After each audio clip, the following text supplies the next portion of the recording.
आज मैं आप लोगों को एफआईआर पंजीकरण के संबंध में बताऊंगा।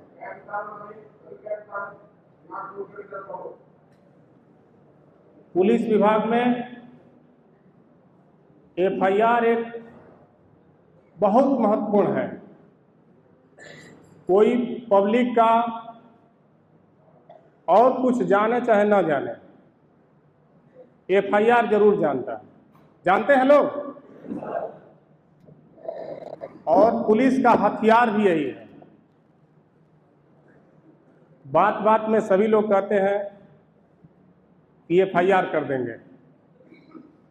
तो पुलिस के पास दो महत्वपूर्ण चीजें हैं, एक पहला एफआईआर और दूसरा गिरफ्तारी। तो एफआईआर क्या चीज होती है, एफआईआर किस कानून के तहत दर्ज होता है, ये तमाम लोगों के मन में प्रश्न उठते हैं।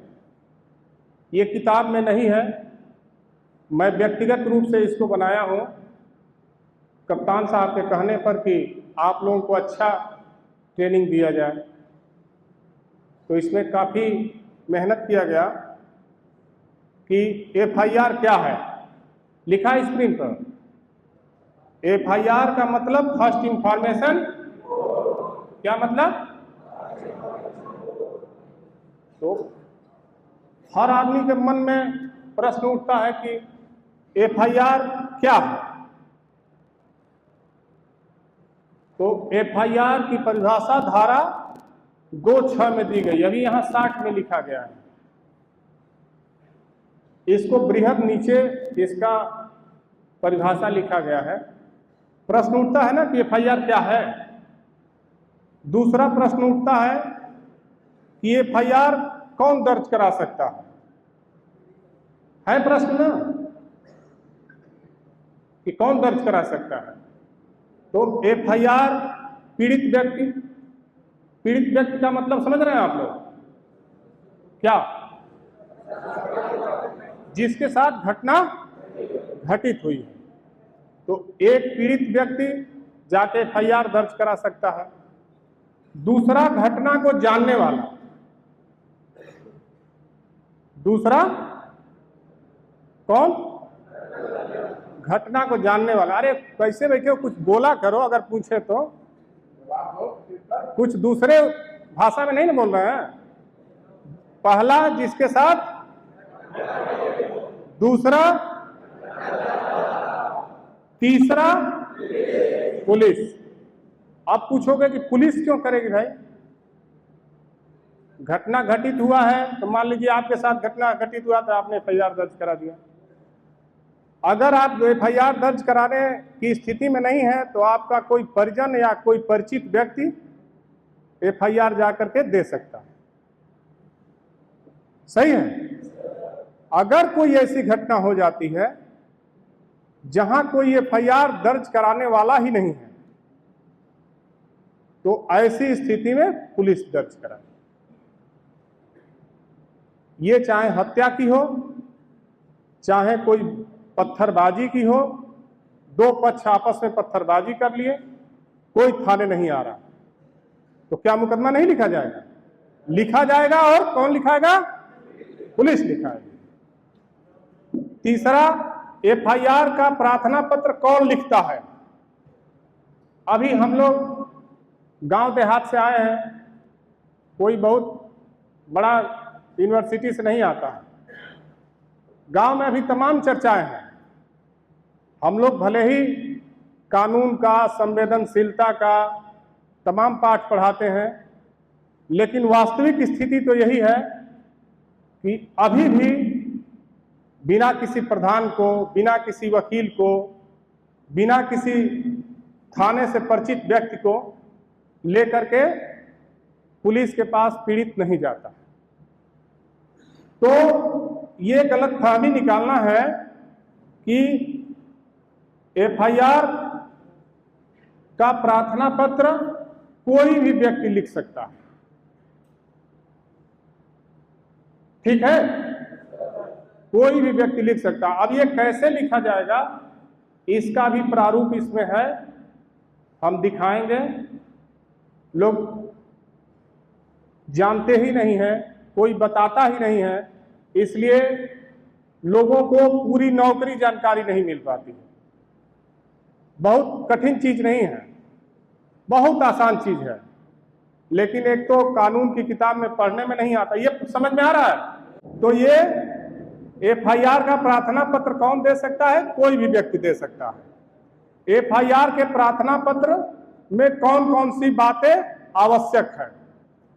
घटना की सूचना कौन दे रहा है? खड़े हो जाओ। क्या नाम है? विनय। ये कौन दे रहा है? तो ये विनय दे रहे हैं। तो विनय का नाम, पिता का नाम, पूरा पता, थाना और जिला होना चाहिए ना। तो ये कौन दे रहा है? घटना कब हुई?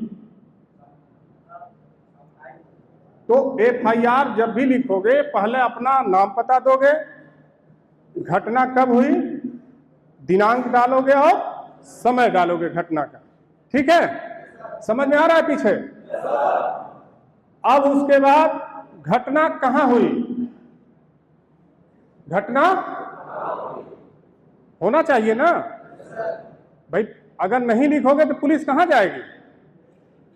आपको घटना का स्थान लिखना पड़ेगा।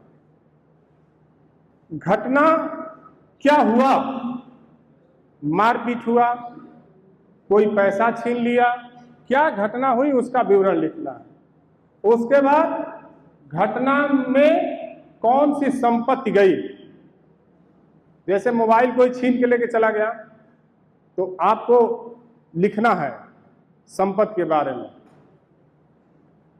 ये एक महत्वपूर्ण चीज है, घटना को किसने देखा। तो अगर जिसने देखा है चश्मदीद गवाह, उसका नाम इसमें दर्ज करेंगे। ठीक है? तो ये एफआईआर में आवश्यक बातें कौन कौन सी बातें लिखी जाएगी। एफआईआर किन किन माध्यमों से दर्ज कराया जा सकता है? पहला, थाने पर। कहां? दूसरा, डाक से सूचना दी जाती है। अगर आपकी एफआईआर थाने पर दर्ज नहीं होती है तो आप अपने प्रार्थना पत्र को जो है रजिस्टर्ड डाक द्वारा पुलिस अधीक्षक महोदय के यहाँ दे सकते हैं। तो पहला क्या हुआ? दूसरा क्या हुआ? तीसरा, इलेक्ट्रॉनिक संसूचना। इलेक्ट्रॉनिक संसूचना जैसे व्हाट्सएप पर, ईमेल पर आप ये सूचना भी दे सकते हैं, लेकिन 3 दिन के अंदर वहां पहुंच करके आपको उस पे हस्ताक्षर बनाना पड़ेगा, नीचे लिखा है। ठीक है? ये भी 60 चल रहा है। आपके प्रश्नों का जो प्रश्न मन में उठते हैं जनता के या पुलिस के, ये उसका चल रहा है। फिर न्यायालय द्वारा कैसे? अगर थाने पर नहीं लिखा जाता है, पुलिस अधीक्षक महोदय के यहाँ नहीं लिखा जाता है, तो फिर आप अपनी एफआईआर न्यायालय के आदेश से भी दर्ज करा। क्लियर है? अब ये आया एफआईआर बीएनएसएस की किस धारा के अनुसार लिखी जाती है। एफआईआर पूरी तरीके से याद कर लो, बीएनएसएस की धारा 173 के अनुसार। किस धारा के अनुसार? 173 बीएनएसएस, भारतीय नागरिक सुरक्षा संहिता 2023। नहीं याद है? अब ये एफआईआर दर्ज कराने के बाद वादी को, जिसने सूचना दिया, उसको एफआईआर की एक प्रति निःशुल्क दी जाएगी। थाने से जो मुकदमा लिखाता है उसको एफआईआर की एक कॉपी दी जाती है, उसका कोई शुल्क नहीं लिया जाता है। एफआईआर की सूचना लिखित का मतलब समझ रहे हो आप? प्रार्थना पत्र पर। मौखिक का मतलब जुबानी जा करके आप दिए। और तीसरा इलेक्ट्रॉनिक संसूचना द्वारा, तो आप ईमेल के माध्यम से, व्हाट्सएप के माध्यम से आप सूचना दे सकते हैं। तो किन किन माध्यमों से देंगे? सूचना। महिला संबंधी अपराध में एफआईआर की प्रक्रिया क्या है? महिला पुलिस अधिकारी द्वारा लिखी जाएगी। आज महिला के संबंध में मिशन शक्ति का कार्यक्रम चला है। अत्यंत ही संवेदनशील प्रकरण है महिला संबंधी अपराध का। तो महिला की जो भी एफआईआर है, नियमानुसार, कानून के अनुसार महिला पुलिस अधिकारी द्वारा लिखी जाएगी। एफआईआर कितने प्रकार की होती है? एफआईआर, एक एफआईआर होता है, दूसरा एनसीआर, तीसरा कंप्लेंट केस।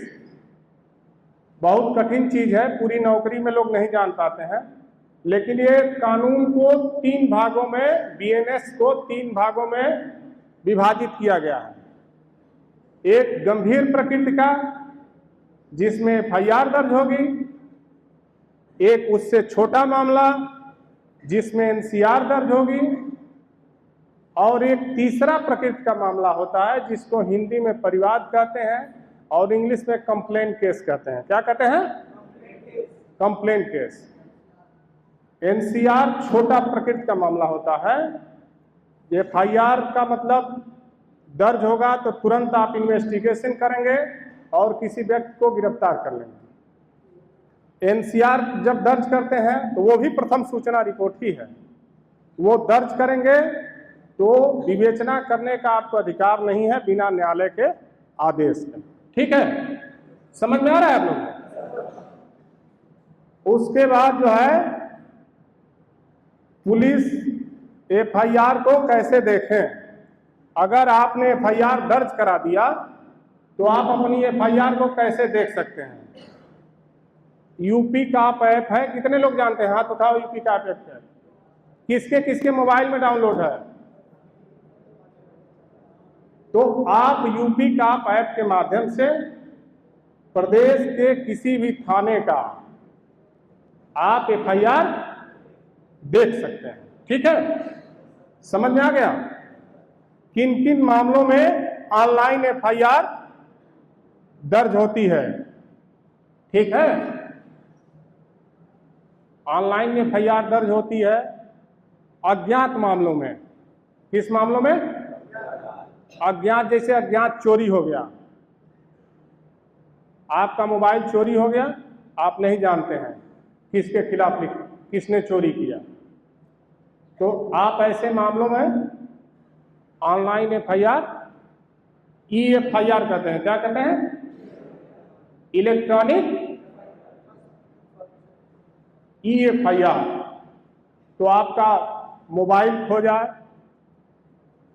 तो आप ईएफआईआर के माध्यम से एफआईआर दर्ज करा सकते हैं। कोई डॉक्यूमेंट खो जाए, पर्स खो जाए। ठीक है, किन किन मामलों में ऑनलाइन एफआईआर होती है? अज्ञात मोबाइल, गाड़ी चोरी, कागजात की चोरी। ठीक है, कंप्लेंट केस का एफआईआर कैसे दर्ज करें? न्यायालय में बात दायर करके।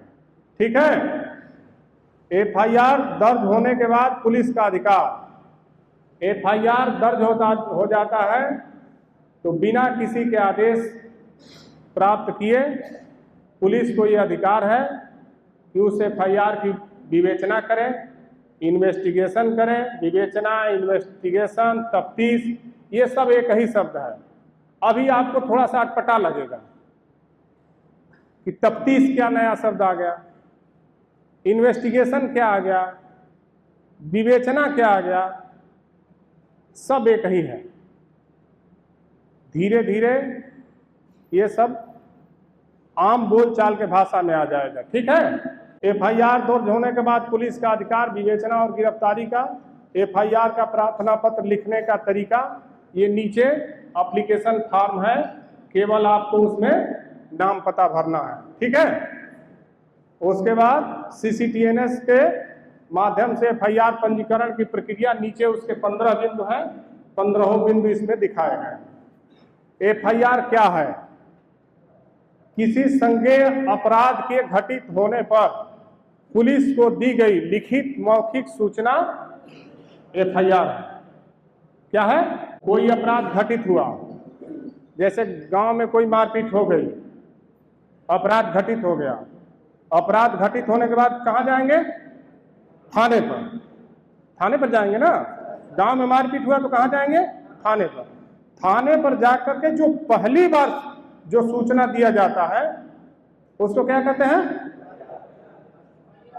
फर्स्ट इंफॉर्मेशन रिपोर्ट, एफआईआर, संज्ञेय अपराध की इतला। अब इतला कहोगे क्या है? कानून में इतला का मतलब होता है सूचना। तो इन सब चीजों को हिंदी में ला दो, बहुत कठिन चीज को आसान कर दो। इतला जहां शब्द आए वहां सूचना लिख देना, ठीक है? तो इसको कहते हैं एफआईआर। क्या है प्रश्न था, उसका जवाब। संज्ञेय अपराध क्या है? संज्ञेय अपराध की परिभाषा बीएनएसएस की धारा 2(6) में दिया गया है, ठीक ना? संज्ञेय अपराध, कौन सा अपराध संज्ञेय है, कौन सा अपराध असंज्ञेय है, और कौन सा मामला कंप्लेंट केस है। संज्ञेय असंज्ञेय बीएनएसएस की अनुसूची प्रथम किताब खोलोगे, उसमें सबसे लास्ट में बीएनएसएस जहां समाप्त होता है वहां अनुसूची प्रथम है। अपराध के सामने अगर संज्ञेय लिखा है तो वो एफआईआर होगी, अगर असंज्ञेय लिखा है तो क्या होगा? एनसीआर होगा। समझ में आ गया सबको? प्रथम सूचना रिपोर्ट 3 प्रकार की होती है, संज्ञेय, असंज्ञेय, कंप्लेंट। ये तीनों बता ही दिए हैं, ठीक है? थाने पर सूचना 173 1 के बीएनएसएस के अनुसार दर्ज होती है। पुलिस अधीक्षक महोदय को जो सूचना दी जाती है, प्रार्थना पत्र भेजा जाता है रजिस्टर्ड डाक से, वो 173 4 के अनुसार भेजा जाता है। न्यायालय के आदेश पर जो विवेचना होती है वो बीएनएसएस की धारा 175 3 के अनुसार से। सबको क्लियर? संज्ञेय अपराध बीएनएसएस की धारा 173 के अनुसार दर्ज किया जाता है। अब ये देखो, ये किताब की भाषा है। ये क्या है? किताब की भाषा है, ठीक ना? जो आपके किताब में लिखा होगा वो जो था वो मैं आप लोगों को आसानी से बताने के लिए वो प्रश्न उत्तर और अन्य चीजों को मैं बनाया था। ये किताब में फिर वही चीज आएगा कि संज्ञेय अपराध के किए जाने से संबंधित प्रत्येक इतिला उस क्षेत्र पर विचार किए बिना जहां अपराध किया गया है मौखिक रूप से इलेक्ट्रॉनिक संसूचना द्वारा पुलिस थाने के भारसाधक अधिकारी को दी जा सकेगी। वही चीज कि अगर अपराध होता है, आपके गांव में कोई अपराध होता है, एकदम इजी समझो इसको। भोजपुरी जानते हो तुम लोग? समझ जाओगे। तो गांव घर में कोई अपराध घटित भइल, कोनो मारपीट भइल तो थाने पर जाके सूचना देला, का है एफआईआर। अब इसमें कौन सा फ्रेंच नहीं ना जानना है, इसको एकदम अपनी भाषा में समझ लो इसको। पूरा नौकरी नहीं भूलेगा, नौकरी भी नहीं भूलेगा। और वर्दी पहन के गांव में जाओगे तो लोग पूछते भी हैं, क्या करते हैं? सिपाही जी आए हुए तभी उनका से लिखवा लो एप्लीकेशन, तो पता चला सिपाही जी खुदे न जानते है। ऐसा नहीं जानोगे तो कैसे बताओगे? सही है? तो जानना चाहिए ना आप लोगों को। अब ये दूसरा चीज लिखित रूप से, ठीक है? दिख रहा है सबको? तीसरा है महिला संबंधी अपराध। क्या है? महिला संबंधी अपराध की सूचना महिला पुलिस अधिकारी द्वारा दर्ज किया जाएगा। ठीक है। अब देखो एक नया चीज आ गया, ठीक ना। अगर महिला संबंधी अपराध कोई घटित हुआ है और वो महिला मानसिक या शारीरिक रूप से निःशक्त हो, मतलब समझ रहे हो? बताओ। मानसिक शारीरिक रूप से निःशक्त का मतलब कि विकलांग हो, बोल नहीं पा रही है, अपनी बात को रख नहीं पा रही है, तो ऐसे मामलों में विभाषिया को बुलाया जाएगा और उसकी बातों को समझ करके और तब एफआईआर। ये नया चीज है, इसको बहुत आसानी से समझ लेना है। अब ये मानसिक और शारीरिक रूप से निःशक्त नहीं समझ में आएगा, लेकिन शारीरिक रूप से विकलांग कोई है, बोलने में असमर्थ है या मंद बुद्धि का है, तो उसके लिए विशेषज्ञ को बुला के तब एफआईआर। समझ में आ गया? ये महिला संबंधी अपराध जो भी दर्ज होंगे, बलात्कार का मामला या अश्लील हरकत का मामला, उन मामलों में जो है महिला का कथन मजिस्ट्रेट के यहाँ दर्ज कराया जाएगा। कहाँ दर्ज होगा? जो पहले 164 का बयान था, अब वो धारा बदल, पुराने लोगों से पूछोगे तो वो 164 बताएंगे। क्या बताएंगे? 164। एफआईआर दर्ज पूछोगे तो 154 सीआरपीसी बताएंगे। तो आपको पीछे जाना ही नहीं, क्योंकि कानून बदल गया है। आपको सीधे 173 याद रखना है और 183। 183 के तहत महिला का जो है मजिस्ट्रेट के यहाँ बयान अंकित कराया जाएगा। उसके बाद ये जांच की, ठीक है। पहले जांच का प्रावधान नहीं था। कोई भी एफआईआर की सूचना देता था तो उसे जांच करने का कोई प्रावधान नहीं था, लेकिन नया बीएनएसएस जब कानून बना है तो इसमें ये जांच का प्रावधान है। अगर अपराध 7 साल तक के सजा वाला अपराध है तो उस अपराध में थानाध्यक्ष, स्टेशन अफसर, थानाध्यक्ष कह लीजिए, थाना प्रभारी कह लीजिए, प्रभारी निरीक्षक कह लीजिए, एक ही शब्द है, वो अपने संबंधित क्षेत्राधिकारी पुलिस उपाधीक्षक महोदय से अनुमति प्राप्त करके 7 साल तक के अपराध वाले मामले में 14 दिन तक की जांच कर सकता है। पहले कानून में पुलिस को इंक्वायरी का कोई अधिकार, लेकिन अब आपको जांच करने का अधिकार क्या हुआ? प्राप्त हो गया है ना।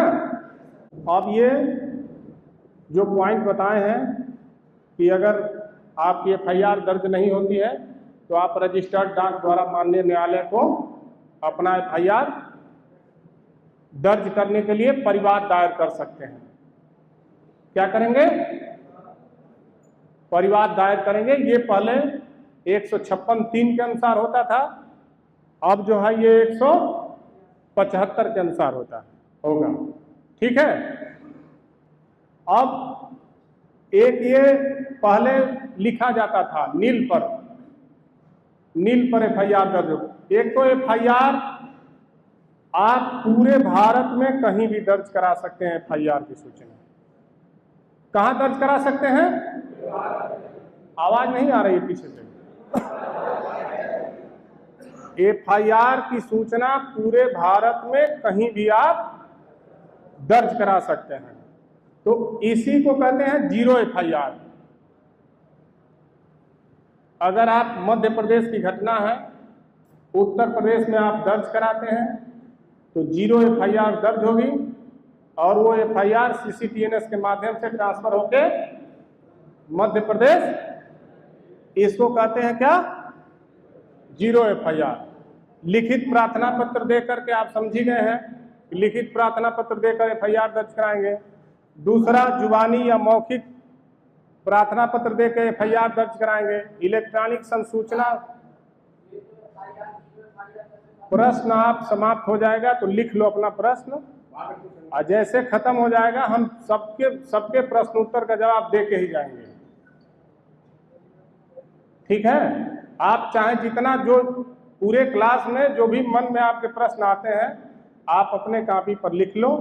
मेरा क्लास खत्म हो जा रहा है, मैं यहीं खड़ा रहूंगा, हर एक व्यक्ति का जवाब मैं देके जाऊंगा, चाहे पुलिस विभाग से किसी भी प्रकार का प्रश्न हो, चाहे वो पुलिस रेगुलेशन का हो, चाहे वो बीएनएस का हो, चाहे बीएनएसएस का हो, हम सबका जवाब दे देंगे। आप अपना प्रश्न लिख लो। ठीक है?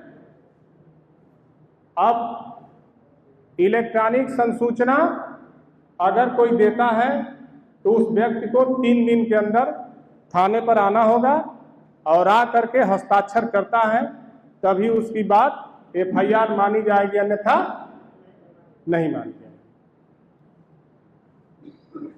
महिला संबंधी अपराध महिला पुलिस अधिकारी द्वारा पंजीकृत किया जाएगा।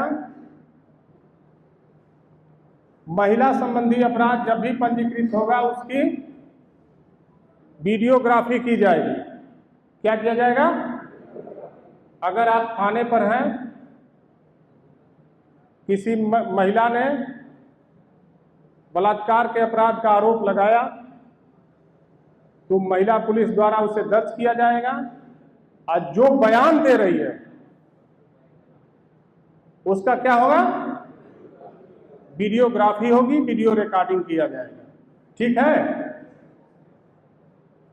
यदि पीड़िता शारीरिक मानसिक रूप से निःशक्त है तो द्विभाषिया को बुला करके और उसकी बातों को समझा जाएगा और उसके बाद उसे लिखा जाएगा। ठीक है? महिला संबंधी अपराध का बयान मजिस्ट्रेट के यहाँ 183 के तहत दर्ज कराया जाएगा। एफआईआर की प्रतिवादी को निःशुल्क दी जाएगी। 3 वर्ष से 7 वर्ष तक के सजा वाले अपराध वाले मामले में थानाध्यक्ष संबंधित क्षेत्राधिकारी की अनुमति से 14 दिन तक जांच कर सकते हैं। थाने पर एफआईआर दर्ज न होने पर डाक द्वारा पुलिस अधीक्षक महोदय को सूचना दिया जाएगा। प्रथम सूचना रिपोर्ट जिसके साथ घटना घटित हुई है वो कर सकता है, जो घटना के बारे में जानकारी रखता है वो कर सकता है। अभियुक्त द्वारा स्वयं थाने पर आकर घटना की सूचना दे सकता है। अगर कोई ऐसा व्यक्ति है जो अपराध किया और अपराध करने के बाद थाने पर आकर के सूचना देता है कि साहब मैंने ये अपराध कर दिया है, तो अभियुक्त द्वारा भी सूचना दी जाती है, तो सूचना दर्ज किया जाएगा, क्योंकि वो अपराध की सूचना दे रहा है। ठीक है? तमाम ऐसे केस आते हैं कि ऊब जाते हैं लोग, अपने बीवी बच्चों को मार करके और थाने पर चले जाते हैं कि साहब मैंने अपने बीवी बच्चों को मार दिया। दर्ज होना चाहिए ना। तो अगर अभियुक्त व्यक्ति भी आकर के सूचना देता है एफआईआर की, तो एफआईआर दर्ज किया जाएगा। ठीक है? पुलिस द्वारा उन अपराधों में जिनमें उनके द्वारा किसी व्यक्ति को अपराध करते पकड़ा जाता है, यदि रिपोर्ट लिखित है और बिंदु छूटा है तो प्रश्न उत्तर कर पूर्ण किया जाएगा। अगर कोई व्यक्ति, आप थाने में नियुक्त हैं, हेड मुहर्रिर नियुक्त है, कांस्टेबल मुहर्रिर नियुक्त है, अगर कोई व्यक्ति एफआईआर की सूचना लाता है और उसमें घटना स्थल नहीं लिखा है तो आप उसके लिखित प्रार्थना पत्र का तो एफआईआर दर्ज करेंगे और उससे प्रश्न करेंगे कि घटना कहाँ घटित हुई।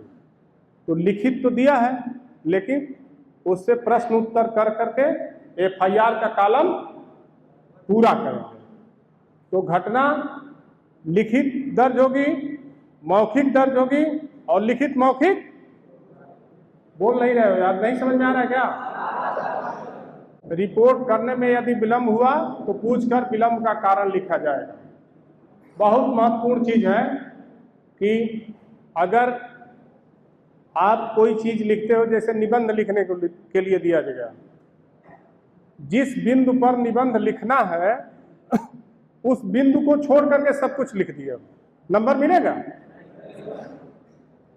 तो आपको घटना का मोटिव लिखना पड़ेगा,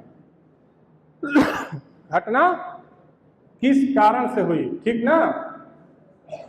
और घटना में देरी, अगर कोई अपराध 5 दिन पहले हुआ और सूचना 5 दिन बाद दिया जाता है थाने पर, तो सूचना देने वाले से विलंब का कारण पूछेंगे। क्या पूछेंगे?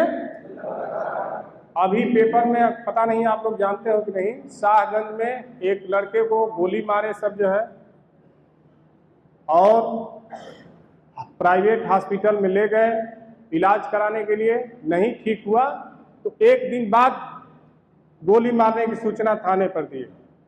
तो अगर कोई लेट जाकर के सूचना देता है तो उससे कारण पूछा जाएगा कि घटना क्यों विलंब से सूचना घटना दे रहे हो, घटना की सूचना विलंब से क्यों दे रहे हो, ठीक है।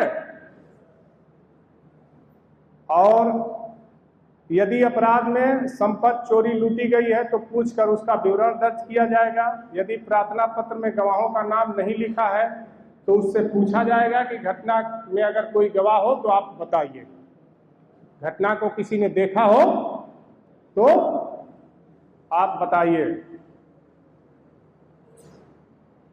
प्रार्थना पत्र में अभियुक्त का नाम पता सही लिखा है तो पूछकर लिखा जाए। अगर अभियुक्त का नाम पता पूरा नहीं है तो उससे प्रश्न उत्तर करके उसको पूरा कर लीजिए, ठीक है। अब आ गया एफआईआर माननीय न्यायालय में 175 बीएनएसएस के अनुसार दर्ज कराएंगे, ठीक ना। अब इसमें एक महत्वपूर्ण चीज है पुलिस के खिलाफ। पुलिस के खिलाफ भी एफआईआर दर्ज होती है, पता है आप लोग को? हाँ, होती है ना। तो पहले अगर पब्लिक जाती थी कि पुलिस ने हमारे साथ अपराध किया है तो माननीय न्यायालय आपके खिलाफ भी एफआईआर दर्ज कराने के लिए आदेश दे देती थी। लेकिन नया प्रावधान 175(4), कौन सा पॉइंट? 175(4, ये जो पॉइंट पीला वाला है, दिख रहा है सबको? ये बहुत महत्वपूर्ण चीज है कि अगर लोक सेवक कर्तव्य के दौरान है और उसके खिलाफ अगर कोई न्यायालय में उसके विरुद्ध मुकदमा लिखाने के लिए जाता है तो माननीय न्यायालय पहले उस कर्मचारी के वरिष्ठ अधिकारी से रिपोर्ट प्राप्त करेगी और उस मामले का विचारण करेगी, तब उसके बाद जो है आपके खिलाफ मुकदमा पंजीकृत करने का आदेश दे सकती है या खारिज कर देगी। तो ये आपके बचत का कॉलम है। अभी कई मामले हुए, अभी मड़ियाहों का एक मामला 2-3 दिन पहले आया है जिसमें पुलिस वाले के खिलाफ बिना प्रोसेस पूरा किए ही एफआईआर दर्ज करने का आदेश हो गया है। तो अगर ऐसे हो जाता है तो तुरंत आप माननीय न्यायालय को अवगत कराइए। इसमें रिपोर्ट प्राप्त करने के बाद ही लोक सेवक के खिलाफ मुकदमा दर्ज करने का आदेश होगा। समझ में आ रहा है? तो ये 175(4 है। अब यही एफआईआर पुलिस रेगुलेशन में किस पैरा के अनुसार लिखा जाता है? पढ़ाया गया है? हाँ, तो लिख लो इसी में जो है पैरा 97 के अनुसार, पुलिस रेगुलेशन के पैरा 97। अगर ये प्रश्न आता है बीएनएसएस में आएगा तो एफआईआर किस धारा के अनुसार होगी? 173 के अनुसार। पुलिस रेगुलेशन में आएगा तो एफआईआर किस पैरा के अनुसार होगी? तो 97 के अनुसार, ठीक है। अब उसमें पहले ये प्रारूप होता था, पुलिस प्रपत्र संख्या 341 3 प्रति में दर्ज होती थी अब इस समय नहीं है। अब ये CCTNS पर दर्ज होता है, ऑनलाइन FIR दर्ज होती है। ठीक है, चूंकि पुलिस रेगुलेशन 1860 का है, इसलिए अभी ये पुराना रेगुलेशन पुराना है। तो आपको इस पे नहीं जाना है। आपको कहाँ जाना है? BNSS पे जाना है। 173 BNSS में जो प्रावधान है वो FIR की प्रक्रिया। ठीक है, अब देखो आप लोग, ये सबसे महत्वपूर्ण चीज है। ये क्या है? सो रहे हो तुम लोग? क्या लिखा है, पढ़ के बताओ।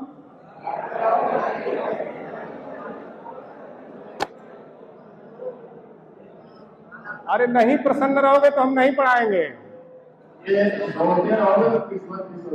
नहीं प्रसन्न रहोगे तो हम नहीं पढ़ाएंगे। हमारा क्लास हंसते रहो, मुस्कुराते रहो और बढ़ते रहो। हम जबरी पढ़ाने वाले नहीं हैं। तो ये क्या है?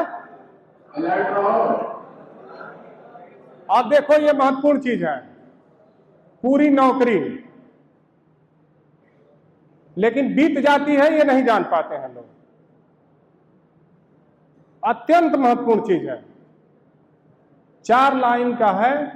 जैसे 4 लाइन का कमांड ग्राउंड में जो सीखते हो, पूरी नौकरी नहीं कोई बोल पाता है, उसी तरीके से ये 4 लाइन का तहरीर है। इसको पुलिस विभाग में तहरीर कहते हैं। FIR का प्रार्थना पत्र कह लो, ठीक ना, चाहे जो कह लो, ये सूचना देने का प्रारूप कह लो। हमने मेहनत करके आपको इसलिए बना दिया है कि आपको समझने में कहीं इसका कोई सिलेबस नहीं है। उत्तर प्रदेश पुलिस में मैं 3-4 पदों पे ट्रेनिंग किया, लेकिन कभी कोई इस तरह का क्लास नहीं चलाया गया। इसलिए मेरे मन में आया कि मैं चलाऊंगा और मैं आपको अच्छा सिखाऊंगा, क्योंकि मेरा व्यक्तिगत मानना है कि सीखने वालों की कमी नहीं है, इस विभाग में सिखाने वालों की कमी है। व्यक्तिगत रूप से ऐसा नहीं है, मैं गलत हो सकता हूं, ये मेरा व्यक्तिगत मानना है कि अगर ये सारी चीजें आपको 4 लाइन बता दिया जाए तो कोई ऐसा नहीं है जो तहरीर लिखाने ना जाएगा। कोई ऐसा है जो ना जाने? तो देखो, इसको समझो जो पीछे बताया हूं। सबसे पहले लिखा जाएगा सेवा में। ठीक है, जो भी थाना है, प्रभारी निरीक्षक महोदय लिख लो, चाहे थाना अध्यक्ष, थाना और जनपद महोदय, निवेदन है कि यहां क्या लिखोगे? नाम, पिता का नाम, गांव, थाना, जनपद, ठीक ना। ये एक कॉलम पूरा हो गया। कोई इसमें कोई बड़ी बात है? कोई बड़ी बात नहीं है। बड़ी बात इसलिए है कि किसी ने बताया नहीं। बड़ी बात इसलिए है कि कोई बताया नहीं है, ठीक ना। अब इसके बाद कब हुआ, जो अभी ऊपर बताया मैंने, कब हुआ, तो इसका दिनांक डालोगे, फिर इसका समय डालोगे। ये क्या है? घटना होने का दिनांक है। दिनांक और समय, कहां से आप जा रहे थे, आपको आइडेंटिफाई करना पड़ेगा कि हम अपने घर से जा रहे थे, या हम अपने इस क्लासरूम से जो है अपने बैरिक जा रहे थे, कि रास्ते में क्वार्टर गार्ड के पास। तो जिस जगह घटना घटित हुई उसका स्थान, अगर अपने घर से कचहरी जा रहे हो तो कहाँ घटना हुई उस स्थान को लिखोगे। एक सेट पैटर्न है, ठीक ना, छोटा सा प्रारूप है, उसमें केवल आपको भरना है। तो नाम, दिनांक और समय, ठीक ना, किस दिनांक को किस समय घटना घटित हुई, किस स्थान पे घटना घटित हुई, ठीक ना, और किस कारण घटना हुई, किस विवाद को लेकर के। जो भी आपसे झगड़ा होगा, मारपीट होगा या कुछ होगा, तो कोई तो कारण होगा। भगवान राम बाली को मारे थे तो कारण बताए थे ना। बाली पूछा था कि नहीं? प्रश्न क्या पूछा था? कारण कौन नाथ मोहि मारा, मैं बैरी सुग्रीव ही प्यारा, पूछा था। तो कारण जरूरी है। किस कारण विवाद हुआ? जमीन का विवाद है, नाली का विवाद है, या एक दूसरे को नीचा दिखाने का विवाद है, अभी इसमें बहुत है, कुछ तेज होंगे तो दिखाते होंगे कि दूसरे वाले को कुछ आता नहीं है, ठीक ना।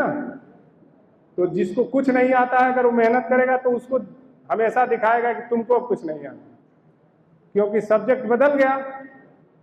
अब तो मैथ फिजिक्स केमिस्ट्री पढ़ना नहीं है, अब तो यहाँ क्या पढ़ना है, सेवा पढ़ना है।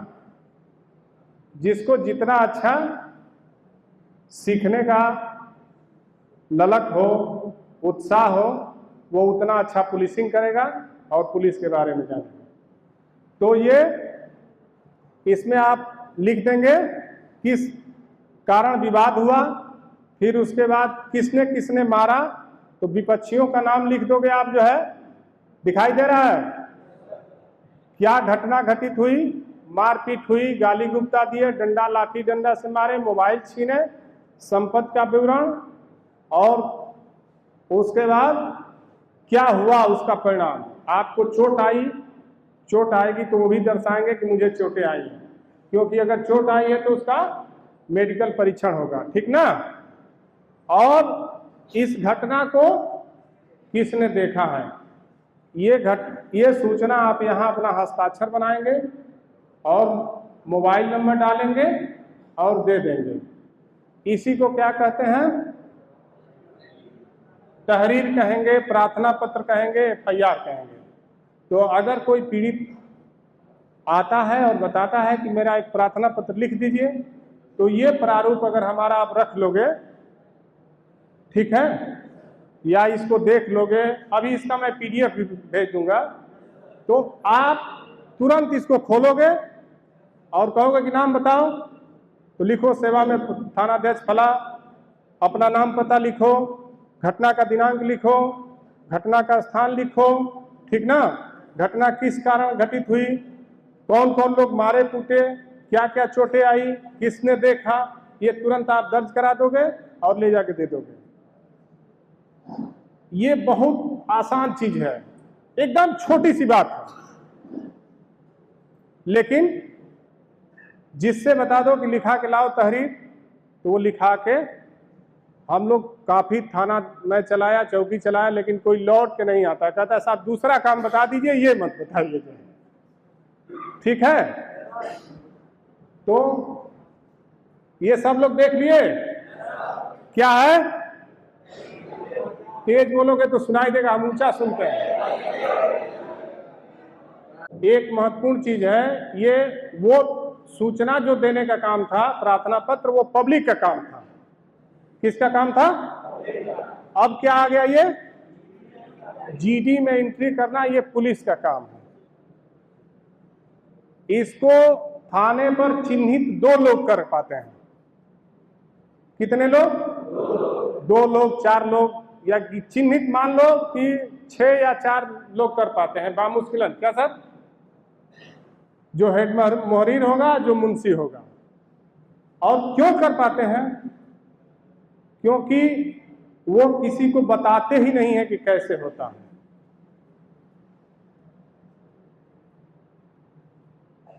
वो किसी को बताते ही नहीं है और न कोई देखने जाता है। तो ये अगर FIR की सूचना आपको मिल गई तो GD में कैसे दर्ज होगा, ये इसका प्रारूप है। कोई इसमें बहुत चीजें नहीं है। कोई भी व्यक्ति आएगा तो पहले आएगा ना, तो इसको लिखोगे, इस समय वादी श्री माने सूचना देने वाला, नाम पता उसका लिखोगे, उपस्थित थाना आकर एक किताब लिखित हिंदी तहरीर या प्रार्थना पत्र, ठीक ना,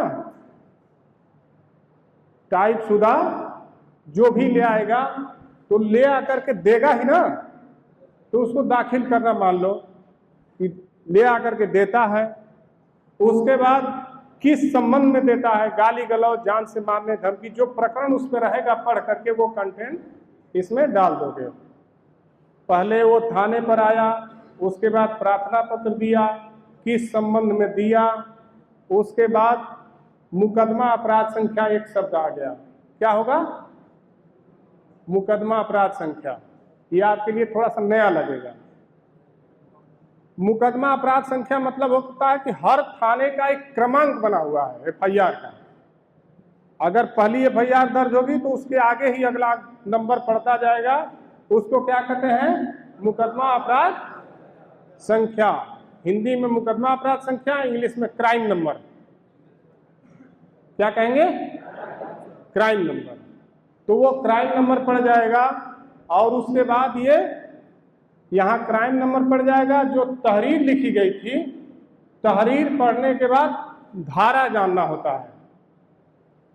पुलिस में सबसे महत्वपूर्ण चीज होती है कि आप पहले तो तहरीर लिखाएंगे और उसके बाद कौन सी धारा लगी। अगर कोई एक झापड़ मार दिया, कौन धारा लगेगी? पहले 323 लगती थी, अब लग रहा है 115(2). तो अब आपको हम उसका बनाए हैं प्रारूप केवल एक लाइन में कि अगर कोई मारा पीटा तो कौन सा? 115(2). बस एक लाइन में लिखे हैं उन सब चीजों को।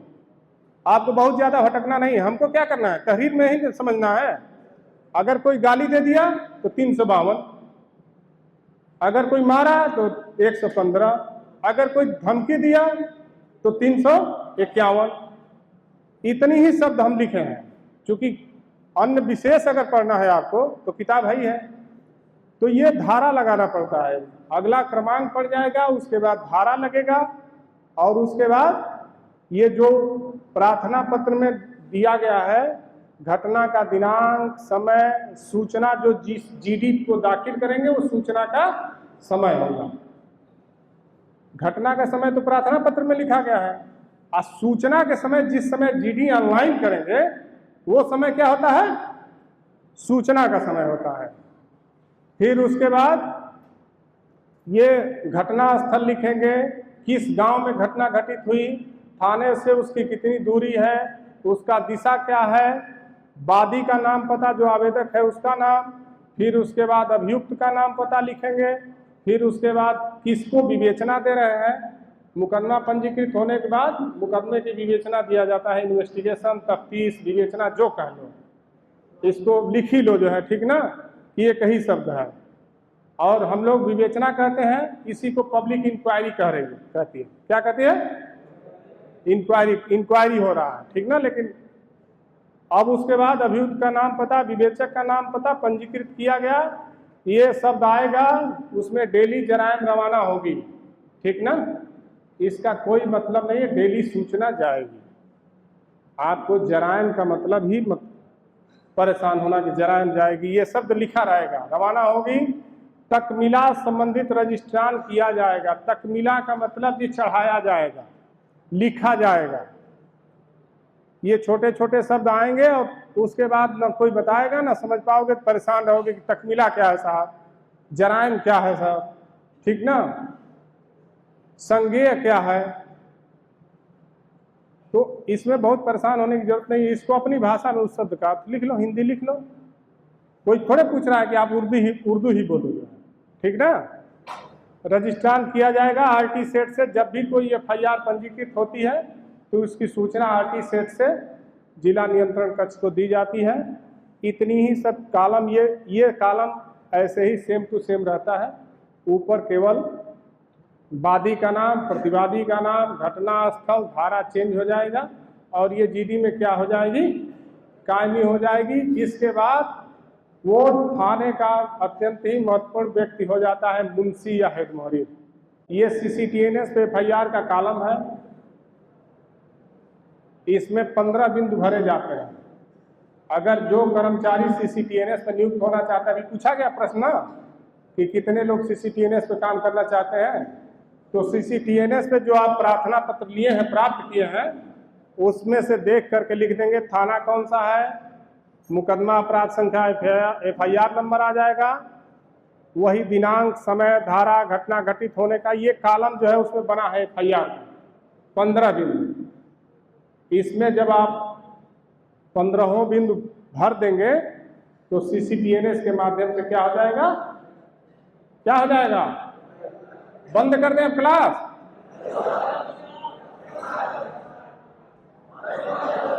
अच्छा ठीक है। अब ये 15 बिंदु है।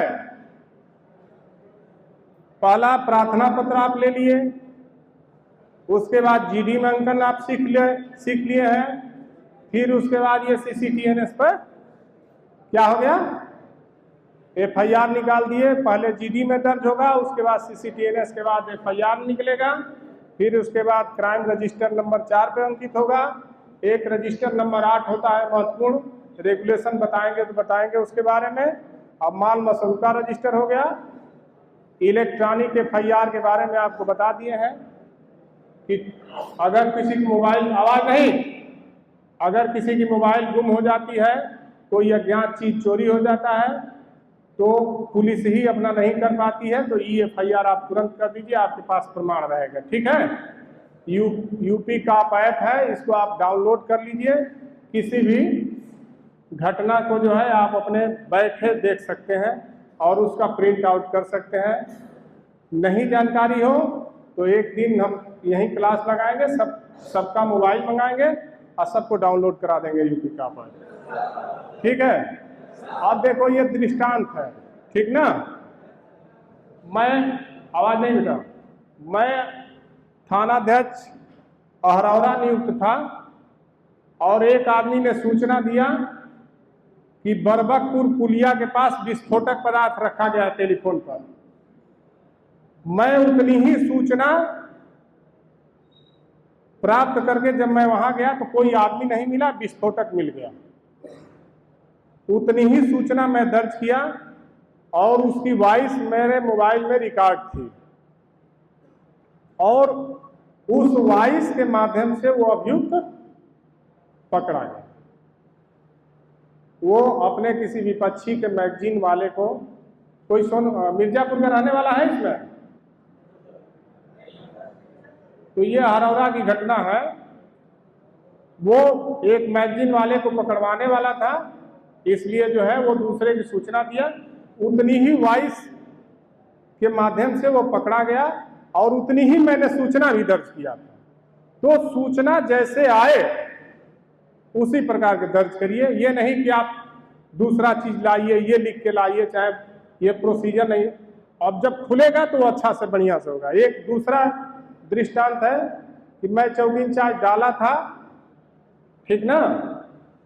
एक फैक्ट्री में से सुरक्षा अधिकारी ने चोर को भी पकड़ा और चोरी का सामान भी पकड़ा और थाने ले आया।